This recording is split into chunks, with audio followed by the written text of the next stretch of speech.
Welcome to the Mindful Mama podcast, where we navigate controversial topics, deep dive into life-changing stories, and engage in meaningful conversation. Join us in embracing the beauty of mindful motherhood. I'm your host, Corinne Adele.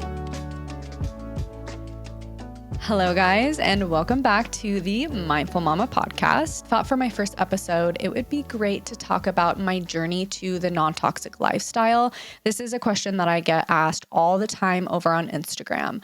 Where did you start? How did you start? Did you grow up in the Crunchi lifestyle? Have you always been non-toxic? How the heck did you start? And hopefully this episode can kind of ease some of the overwhelm for you guys, because I know stepping into the non-toxic world, it can be extremely overwhelming. Everywhere you look, you're like, oh my gosh, this is bad for me. This is bad for me. This is bad for me. Everything is bad for me. And it can just be a little bit too much. So I hope I can just shed a little bit of light on the non-toxic world and help you understand that it doesn't have to be overwhelming. And there are a lot of cost-effective ways to live a non-toxic lifestyle. Unfortunately, a lot of the non-toxic stuff nowadays is very expensive. But when I started getting into this life, Aiden and I were broke. And I made it work with a lot of just basic items in our home. So I'm going to share a couple of tips and tricks with you guys along the way as well. To start, I did not grow up this way at all. I grew up eating the standard American diet, shake and bake, mac and cheese, top ramen. I doused myself in Bath and Body Works. I was a candle galore girl, like every toxic item, everything that was smelly, all of my makeup, everything was filled with chemicals and toxins. So this drastic change did not come super easy for me because I didn't grow up this way. Fast forward to my pregnancy with my son, Israel. He is 5 now. I was trying to find a resource, anything that would help me heal my cystic acne. I had terrible bumps all over my face, just massive zits that never actually formed into zits. They would just sit there like huge craters all in this area right here on my chin. And they were painful, and they would just come up and sit there for like a week or two, and then they would go away. And I had them all over my face all the time, and I just wanted to know how to heal that naturally. I came across a book called Woman Code by the author Alisa Vitti. It's a purple book, and on the front cover it says, "Perfect your cycle, amplify your fertility, supercharge your sex drive, and become a power source." I was instantly hooked because I'm like, wow, those are all things that I want to embody and be. Let's just check out this book and see what she has to say. And in that book is where my eyes were completely open to the world that we live in, all of the toxins and the chemicals. She goes through a protocol of how she actually healed her body naturally of PCOS. And in that book, she talks about products, and she talks about the ingredients specifically in US products, skincare, body care, makeup, all of those different things. And there's a list of ingredients in there to avoid, and then she gives better alternatives. And that is where I started, with that little chart inside of this book. And I was like, you know what? I'm going to start making small swaps here and there. And then after I read that book, I actually came across a study. I don't know where, maybe I could find it and link it in the show notes, that talked about when babies are born and their cord blood is tested, they've actually found so many different toxins and heavy metals already in their bloodstream, literally in the womb. And that was shocking for me because I kind of realized, oh my gosh, this is not just my body, it's my baby's body as well. And I want to be taking care of him the best that I can.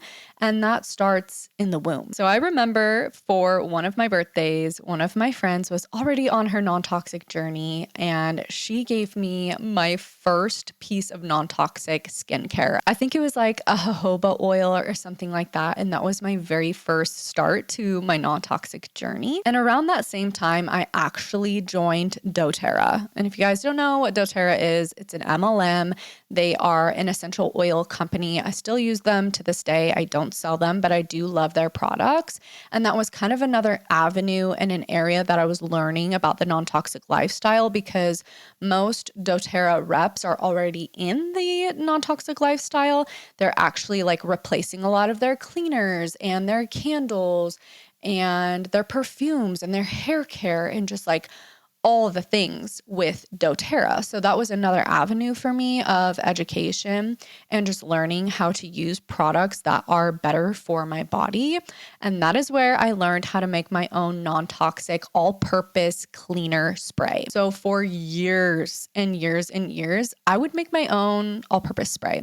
I would take filtered water, a little bit of distilled white vinegar, and then once in a while, I would put a few drops of lemon essential oil or cinnamon essential oil, whatever I was feeling in the mood for, shake it up and use that all week. Believe it or not, vinegar is an amazing cleaner sanitizer. It kills bacteria like crazy. Not gonna lie, you do have to get used to the smell of vinegar in your house, but once you're used to it, it's like nothing. I also learned how to make my own lotion, my own body butter. I ran to the store and I grabbed coconut oil, shea butter, and vitamin E. I followed a really simple recipe, putting it on low on the stove and basically just mixing it all together. I added a few essential oils in there, and then I poured it into a big mason jar, and I just used that for a couple of months. Not only did I feel really good about using non-toxic products, but I also felt really good about myself that I was able to make these at home for a very affordable price. Other things that I switched out in our home were dryer sheets. Oh my gosh, those things are terrible for your body. So if you're listening to me right now, please go to Amazon, order yourself some wool balls, and throw those flippin' dryer sheets away. I promise you, you will notice a huge change just in your skin in general, and your wool balls are gonna last you forever. So it's actually saving you money to be using wool balls. You can put drops of essential oils on your wool balls if you're a scent person and you really want something to smell good, but for me, I kind of just chuck all my wool balls in there and I'm good to go. There was also a time that I made my own laundry detergent. There are many recipes that you can look up online. I think it includes like borax, a certain kind of soap that you grate up, I think baking soda, all super affordable items that you can make and use in your home that are completely non-toxic and will completely transform your skin, your hormones, and your health. Another thing I said goodbye to was perfume. I stopped using perfume, which saved me hundreds of dollars. And slowly but surely, I started just replacing everything that I possibly could. I did not go out and throw all of my stuff away. This was not a journey that was just like a 360 overnight. It was something that I gradually worked towards. So every time I would run out of a product that I knew was toxic,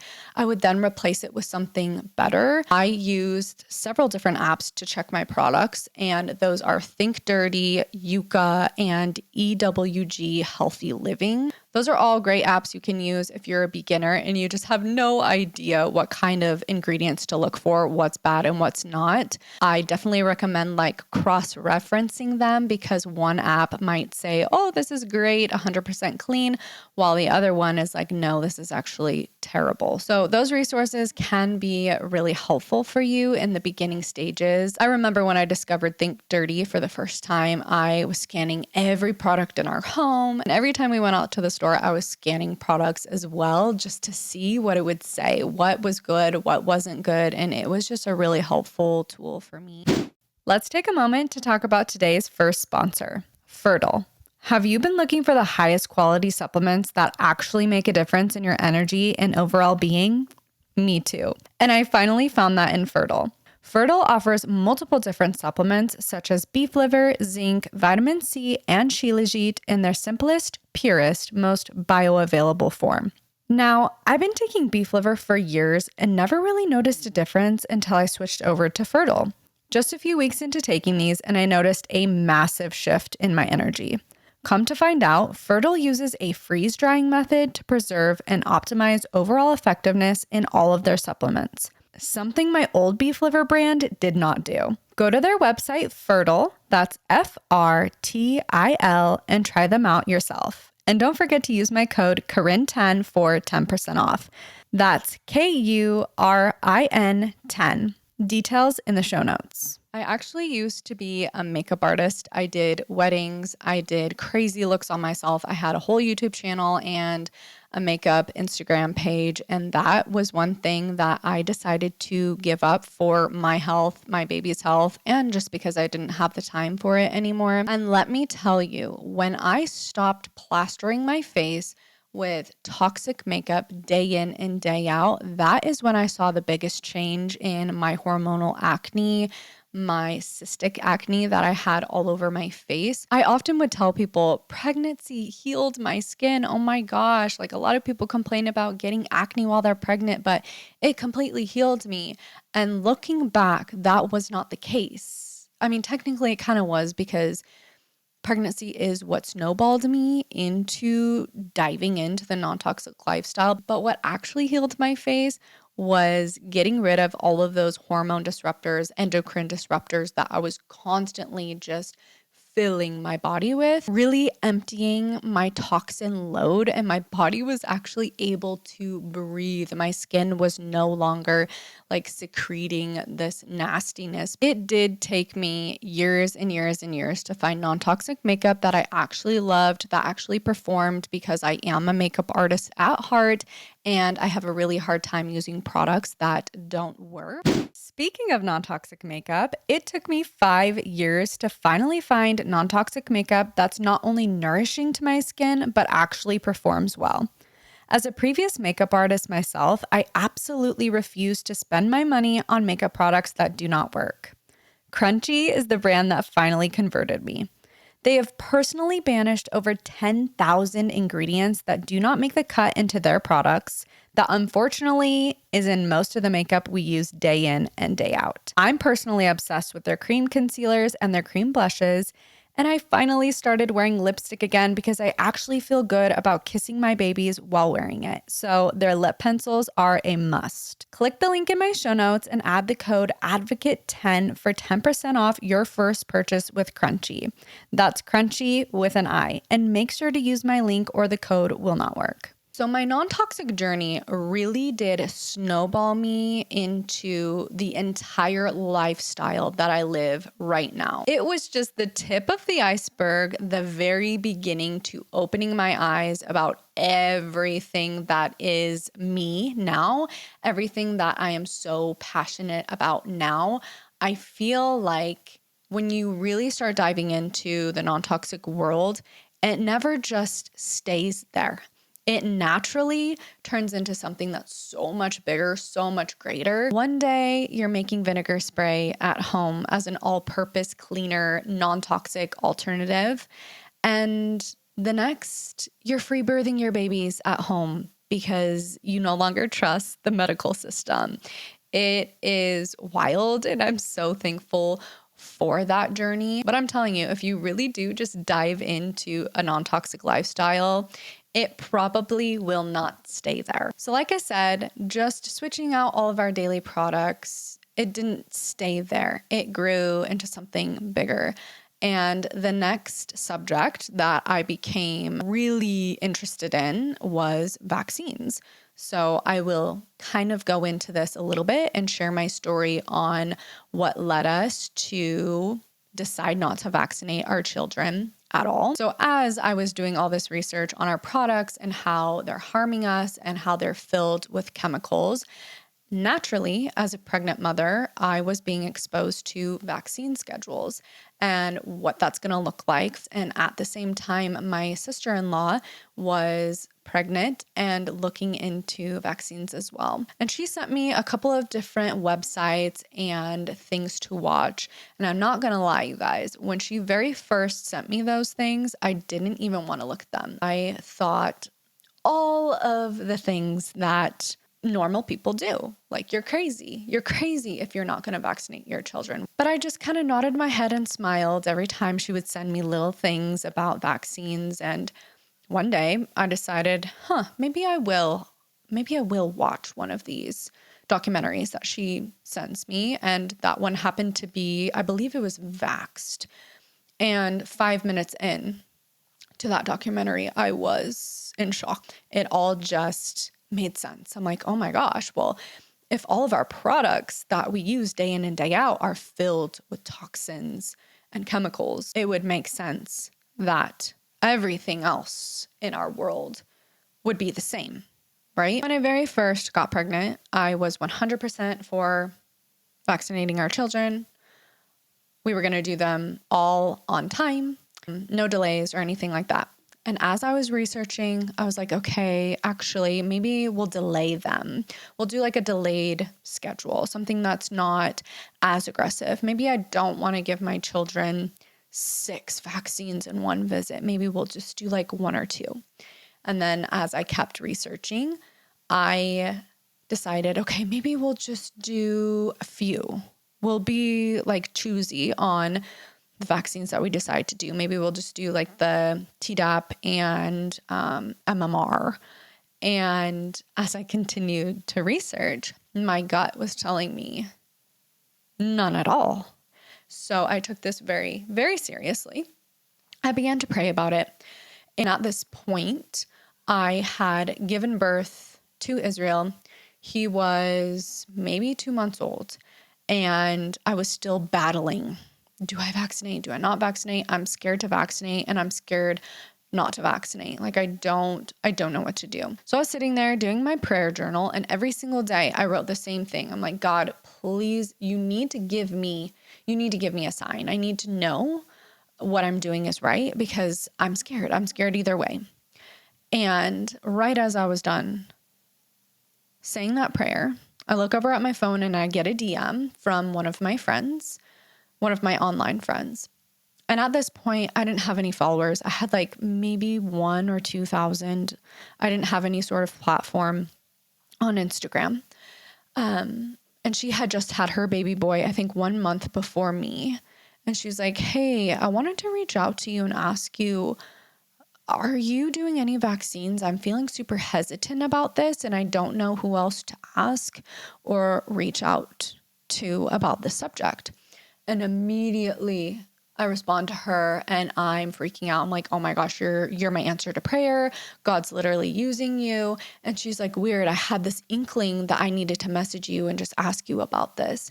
And that was like a clear sign to me from God that I was asking for. So if you are in that position where you're like, I don't know what to do, I recommend praying. I recommend asking God to give you signs, and he is faithful to do so. He did it for me. And ever since then, I have been fully confident in our decision to not vaccinate our children. And when I say that, I mean none. A lot of the times I'll get DMs from people asking me like, you say you don't vaccinate, but does that mean you don't do any? Like, which ones do you do? And I'm like, no, we don't do any. And they're like, you don't do any? I'm like, no. When I say we don't do any, I mean, we don't do any. And maybe in the future, I'll do a full-blown episode on vaccines and the reasons why we personally chose not to. I'm constantly learning more reasons, to kind of put in my back pocket as to why we chose not to. It's been 5+ years of research for me now, and nothing could ever change my mind. Nobody could ever change my mind on everything I know now.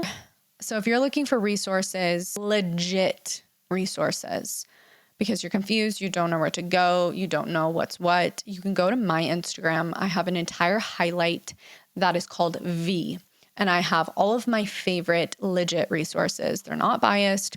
They're straight up just facts, straight from the manufacturers. So all of the ingredient lists, all of the potential side effects, all of that you can find on my Instagram. A lot of the times I'm asked why we chose not to vaccinate. And like I said, I might go into that in the future. I don't really divulge in the details when it comes to the reasons. I mean, I could list off hundreds and hundreds of reasons why, but I feel like it's not my job to convince somebody to do this or not to do this, because in the end, it's your choice, and you need to find your own convictions and your own reasons as to why you don't want to do them. But if you're a mama listening to this and you're struggling with this, even if, say, you have been vaccinating your children and you are having this weird feeling that you want to stop, I recommend listening to your intuition always. Go within yourself, shut off all of the outside noise, go within and listen to yourself. The thing with vaccines is you can always catch back up. You can always catch back up on vaccines, but you can never take them away if you choose to do them. So whenever I have moms come to me struggling, asking for advice, I give them my resources and I tell them, put a pause, just put a pause and do some research.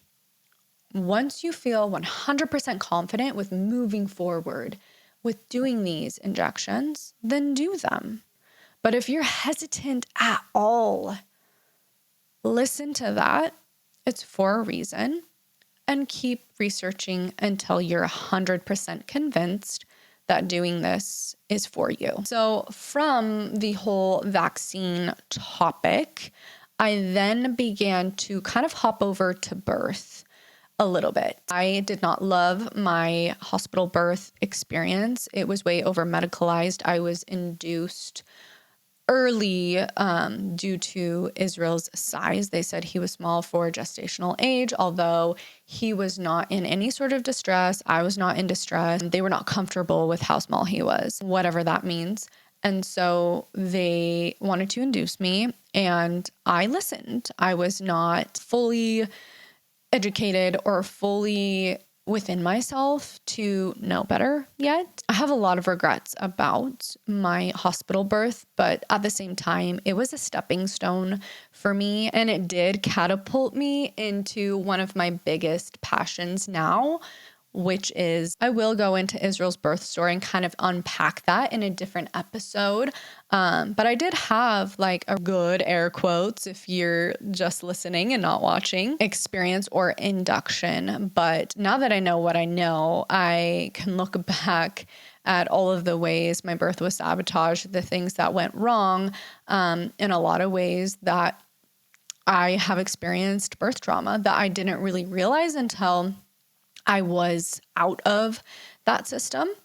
And after we had Israel, I ended up pregnant a little bit earlier than we expected with baby number 2. I lost that baby, but that baby did push us to seek out a midwife. And that's where I met my current midwife that I have and love.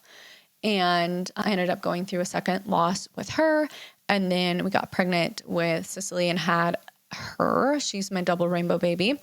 And I actually was not ever seeking out home birth. I was just seeking out a more natural option. And I knew that midwives were that natural option. But when I went and had a consultation with her, I found out that she only does home births. And I was like, okay, well, I guess this is meant to be. And we kind of dove into that. And then that's where I became even more educated on physiological birth and what the system has stolen from us, and what birth can and does look like outside of that system. Having my home birth with Cicely and my free birth with Florence has done nothing but transform me even more into really what motherhood and birth and raising children and life can be. And that's just another extension, an avenue, and way that this non-toxic journey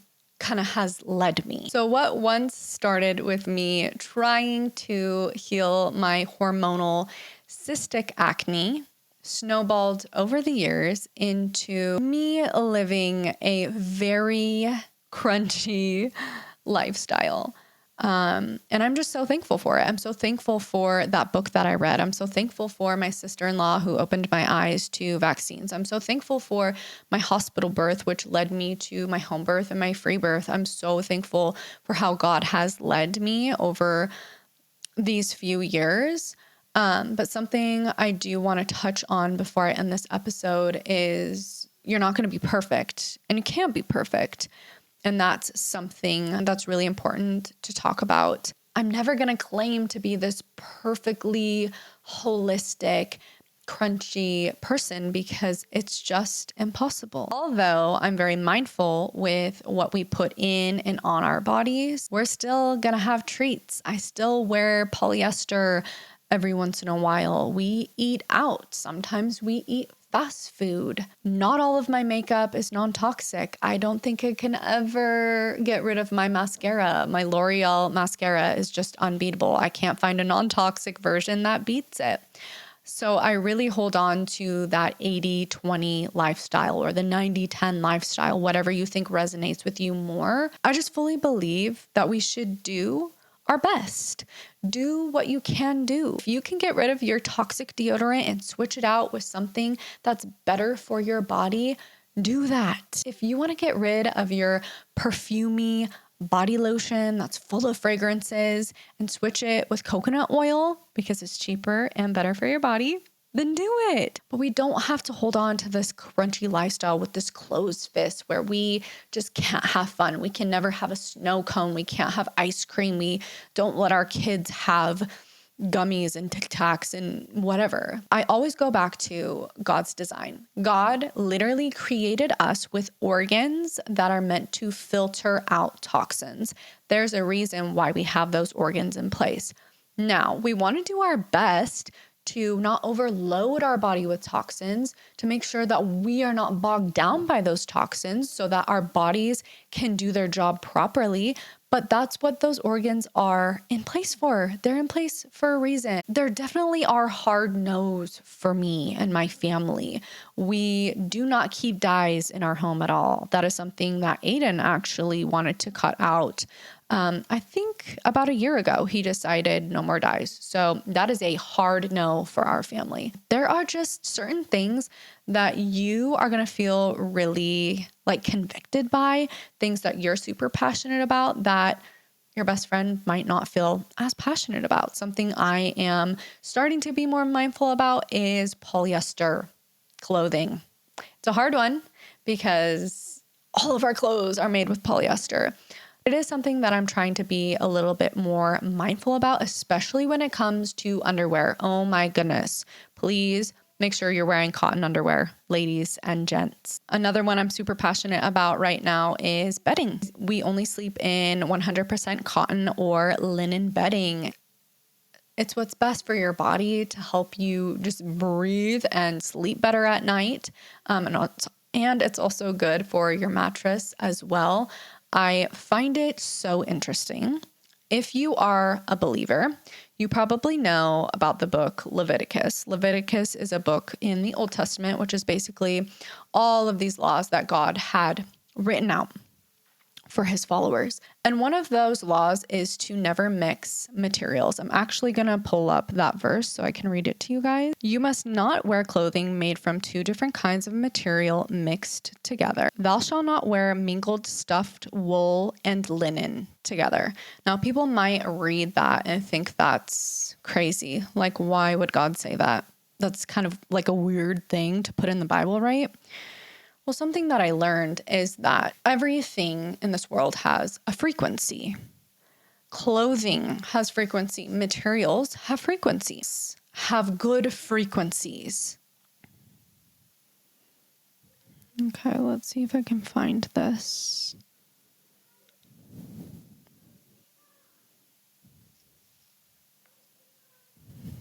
This was years ago.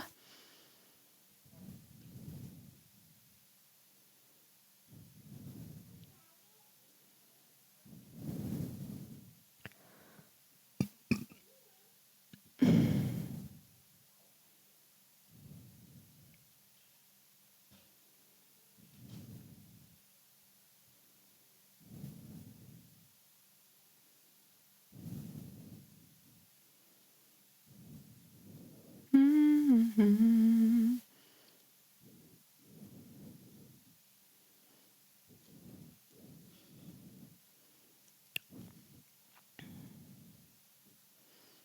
Trying to find it. Do, do, do.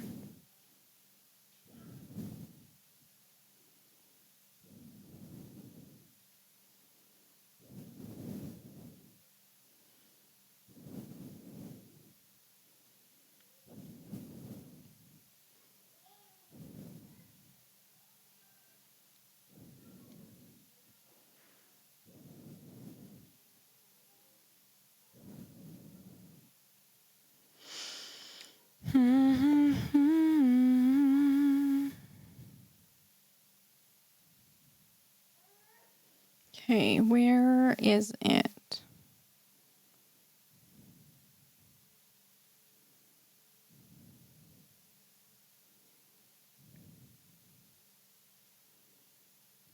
Natural fibers like cotton, wool, linen, silk, they all have different frequencies that are good for our bodies. And what happens when you specifically mix wool and linen together is they cancel each other out. It turns to zero, it turns to dead. And so it's just so funny how like God told these people, don't mix these together because the frequency is not good for your body. It's dead. Polyester, the frequency of polyester, because it's plastic, is terrible for you. And there are actually studies that prove that men who wear polyester underwear have smaller testicles and lower sperm count. A lot of the time, men wearing polyester underwear is actually linked to infertility.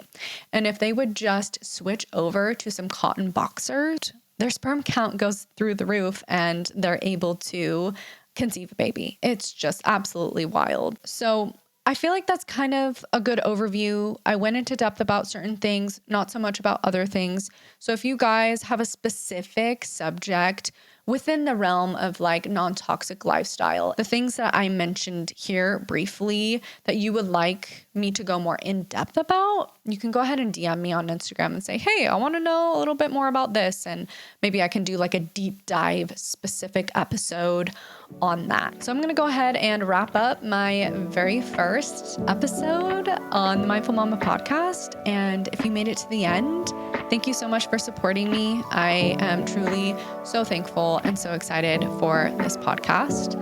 And I will see you guys next week. And that concludes today's episode. If you found value in this conversation or resonate with it in any way, I'd love for you to leave me a review on whatever platform you're listening in on and share about it on social media. Your support means the world. For more content like this, you can follow me at Corinne Adele on all platforms. Thank you for listening, and I'll see you next week.